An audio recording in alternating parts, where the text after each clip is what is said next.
Volatility Index, or VIX, inched up to 15.99. WTI crude oil jumped nearly 3% to $77.02 per barrel after a weekend of Middle East tension, and Bitcoin fell 0.9% to $63,652. Durable goods orders for July climbed 9.9% versus a 4% consensus from Briefing.com. The June number was downwardly revised to negative 6.9% from negative 6.6%. It looks like transportation drove the headline number, and that metric can be volatile. Excluding transportation, durable orders fell 0.2% versus the 0.1% consensus, while June's reading got a downward revision to 0.1% from 0.5%.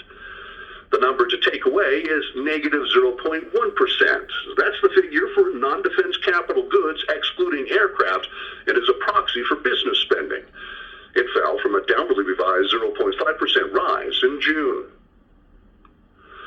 Though Powell's comments lifted stocks and pushed down Treasury yields in hopes of a more accommodating Fed, it's still unlikely we'll see a 50 basis point rate cut to start the cycle next month. I seriously doubt that the Fed wants to initiate this cycle with a 50 basis point rate cut just because they haven't been hinting at that at all, said Kathy Jones, chief fixed income strategist at Schwab, in the latest On Investing podcast. They've been dismissing that as a possibility. Another thing to keep in mind is current market valuation.